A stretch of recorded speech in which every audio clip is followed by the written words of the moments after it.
नमस्कार साथियों, economics classes में आपका स्वागत है।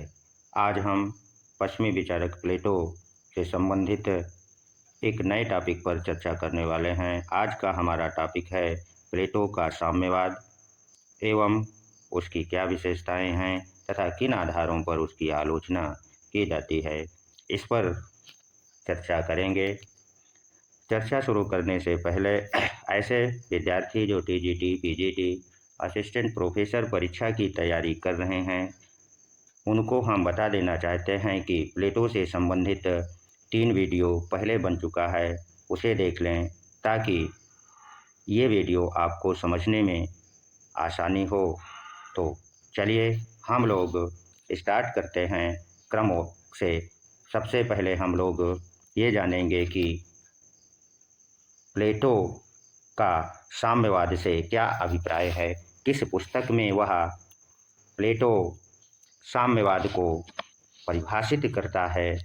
तो प्लेटो का उद्देश्य अपने आदर्श राज्य में न्याय प्राप्ति के लिए वह अपनी महान कृति रिपब्लिक में 2 बातों का उल्लेख करता है, अर्थात न्याय प्राप्ति के लिए 2 आवश्यकताओं पर बल देता है।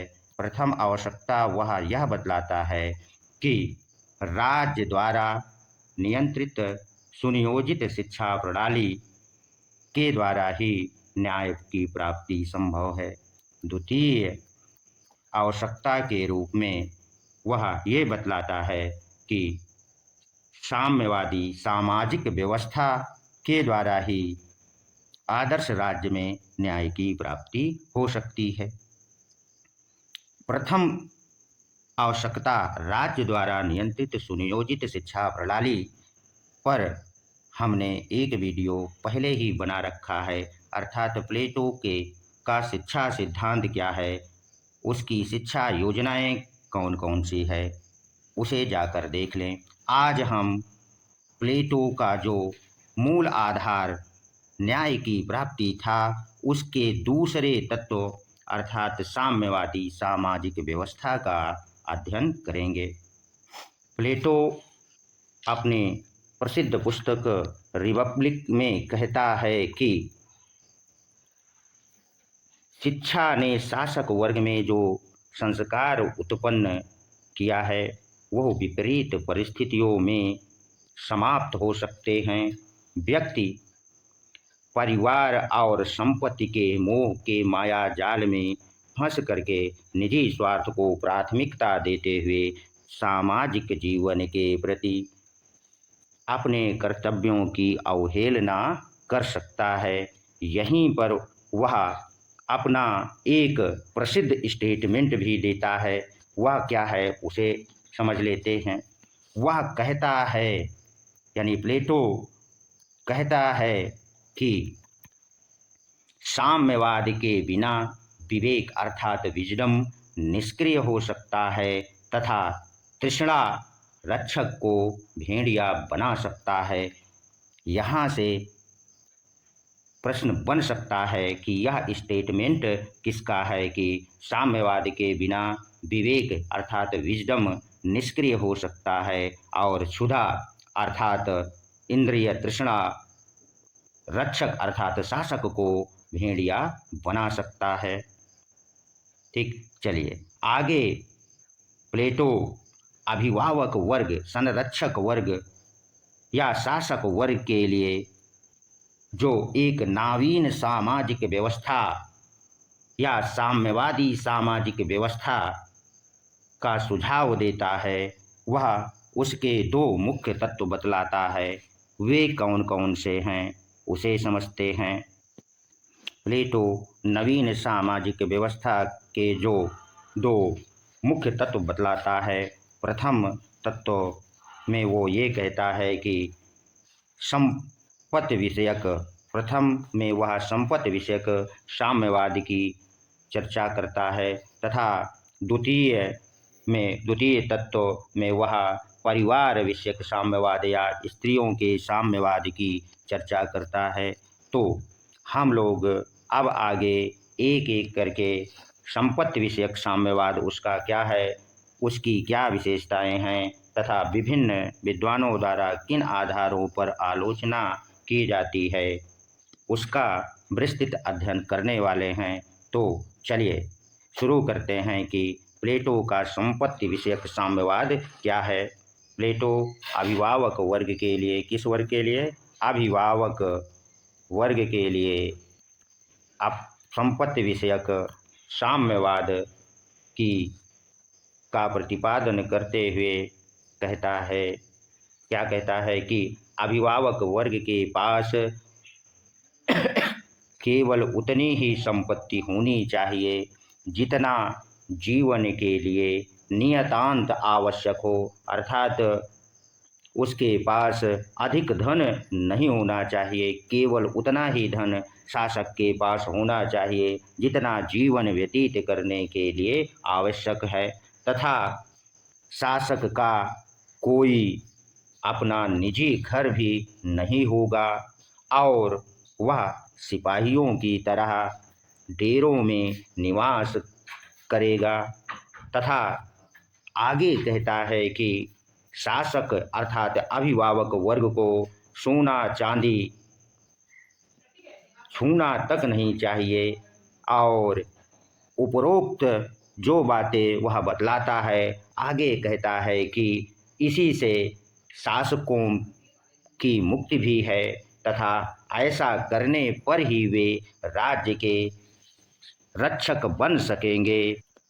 आशा करते हैं कि प्लेटो का संपत्ति विषयक साम्यवाद क्या है आप लोगों ने समझ लिया है। तो यहाँ से जो प्रश्न बन सकता है वो ये हो सकता है कि संपत्ति विषयक साम्यवाद का विवेचन प्लेटो ने किनके लिए किया है।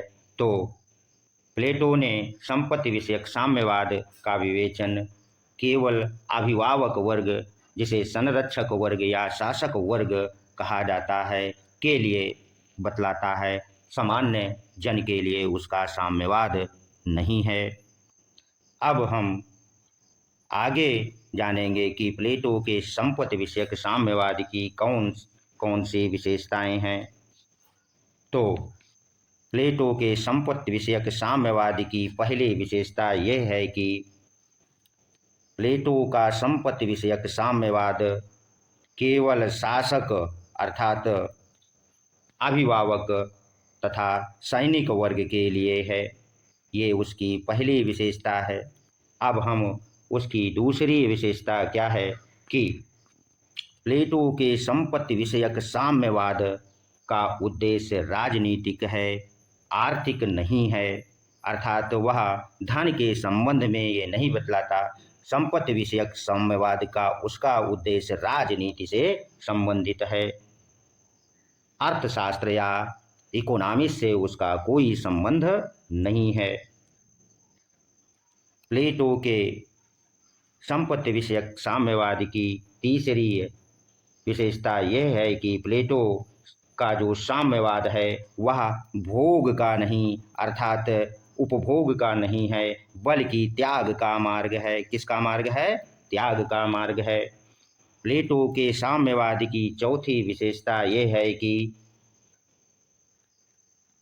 वह समाज के शासक वर्ग को कंचन कामनी के मोह छोड़कर जन कल्याण में लीन रहने के लिए प्रेरित करता है। आशा करते हैं कि आपने प्लेटो के संपत्ति विषयक साम्यवाद की विशेषताओं को समझ लिया होगा। अब चलिए हम लोग प्लेटो के साम्यवाद की किन आधारों पर आलोचना की जाती है उसे भी जान लें। तो प्लेटो के संपत्ति विषयक साम्यवाद की आलोचना करने वाला व्यक्ति अरस्तु है, जो कि प्लेटो का प्रमुख शिष्य था, जिसे वह अपनी अकादमी का मस्तिष्क कहा करता था। अरस्तु प्लेटो के संपत्ति विषयक साम्यवाद की आलोचना करते हुए कहता है कि यह मनुष्य की मूल प्रवृत्ति की अवहेलना करता है, क्योंकि मनुष्यों में धनोपार्जन की मूल प्रवृत्ति होती है।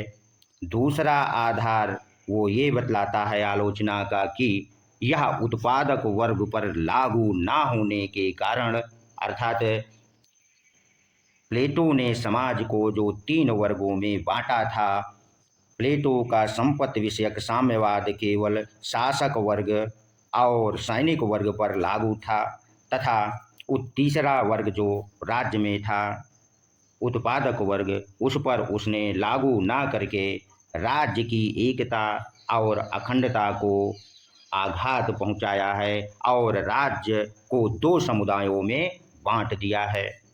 तीसरा आलोचना का आधार ये है कि तीसरी आलोचना अरस्तु इस आधार पर करता है कि प्लेटो का साम्यवाद जीवन के सामान्य अनुभव के विरुद्ध है, क्योंकि संपत्ति के बिना व्यक्ति परोपकार कार्य नहीं कर सकता है। अब हम लोग प्लेटो के परिवार विषयक साम्यवाद क्या है, इस पर चर्चा शुरू करेंगे। प्लेटो जिस प्रकार अभिभावक वर्ग के लिए निजी संपत्ति का, किसका, निजी संपत्ति का, अर्थात शासक वर्ग के लिए निजी संपत्ति का वह निषेध कर देता है, इसके बाद वह शासक वर्ग अर्थात अभिभावक वर्ग और सैनिकों के लिए भी निजी परिवार से भी वंचित कर देता है। प्लेटो परिवार विषयक साम्यवाद, जिसे स्त्रियों का साम्यवाद भी कहा जाता है, का स्वरूप बतलाते हुए कहता है, क्या कहता है, वो कहता है कि अभिभावक वर्ग के स्त्री या पुरुषों में कोई अपना निजी परिवार नहीं बसाएगा। स्त्रियां सबकी समान रूप से होंगी तथा इनकी संतानें भी, किनकी, स्त्रियों की जो संतानें होंगी वो भी समान रूप से सबकी होंगी, और ना तो माता पिता अपनी संतान को जान पाएंगे और ना ही संतान अपने माता पिता को जान पाएंगे। ऐसा स्वरूप बतलाने के पीछे उसका मात्र एक उद्देश्य ये था कि आदर्श राज्य में न्याय की प्राप्ति, क्योंकि वह यह आशंका व्यक्त करता है कि शासक निजी परिवार के मोह में फंसकर अपने कर्तव्य का पालन नहीं कर सकता है और न्याय नहीं कर सकता है। इसलिए उसने परिवार विषयक या स्त्रियों के साम्यवाद का इस तरह स्वरूप बतलाता है। आशा करते हैं कि आपने प्लेटो के परिवार विषयक साम्यवाद को समझ लिया होगा। अब हम प्लेटो के परिवार विषयक साम्यवाद की कौन कौन सी विशेषताएं हैं, इसको भी समझ लेते हैं। तो प्लेटो के परिवार विषयक साम्यवाद की पहली विशेषता यह है कि प्लेटो का परिवार विषयक साम्यवाद या स्त्रियों का साम्यवाद केवल शासक तथा सैनिकों के लिए ही था। दूसरी विशेषता यह है कि प्लेटो का जो साम्यवाद है वह अभिभावक वर्ग को परिवार से मुक्त करना चाहता है, तथा प्लेटो के साम्यवाद की तीसरी विशेषता ये है कि वह नारियों की मुक्ति तथा उन्हें वह समान अधिकार प्रदान करना चाहता है। प्लेटो इस संदर्भ में कहता है कि परिवार एक ऐसा स्थान है जहाँ पर मनुष्य की प्रतिभा का हनन होता है। किसका हनन होता है? मनुष्य की प्रतिभा का वह हनन होता है तथा पत्नी की मानसिक शक्ति चूल्हे चौके में बर्बाद हो जाती है। यह कथन भी कभी कभी परीक्षाओं में पूछ लेता है, इसलिए आप लोग अपनी नोट्स बुक में वीडियो को रोक करके इस कथन को जरूर नोट कर लें। चलिए अब हम लोग यह जानेंगे कि प्लेटो के परिवार विषयक साम्यवाद की किन आधारों पर आलोचना की जाती है? तो प्लेटो के परिवार विषयक साम्यवाद की जो आलोचनाएं हैं वो निम्न आधारों पर की जाती हैं। प्लेटो की परिवार विषयक साम्यवाद की आलोचना करते हुए अरस्तु कहता है कि बच्चों का लालन पालन परिवार व्यवस्था में ही संभव है। वह आगे आलोचना करते हुए कहता है कि प्लेटोवादी पुत्र होने की अपेक्षा निकट संबंधी होना अधिक अच्छा है। यहाँ पर आलोचना में जो अरस्तु ने स्टेटमेंट दिया है यह भी पूछा जा सकता है कि किसने कहा है कि प्लेटोवादी पुत्र होने की अपेक्षा निकट संबंधी होना अधिक अच्छा है।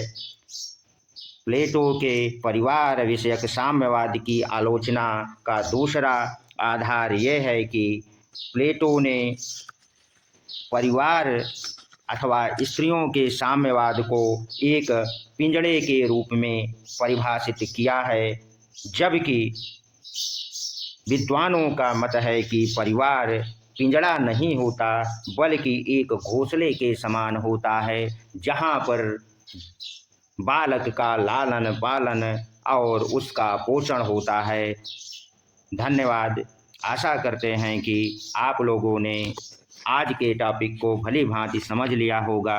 यदि आपके टीजीटी पीजीटी परीक्षाओं में प्लेटो के साम्यवाद से कोई प्रश्न पूछा जाता है तो गलत नहीं होगा। मिलते हैं अगले वीडियो में। अगला हमारा वीडियो होगा प्लेटो का दार्शनिकों का शासन, उसकी विशेषताएं क्या हैं तथा किन आधारों पर उनकी आलोचना की जाती है। धन्यवाद।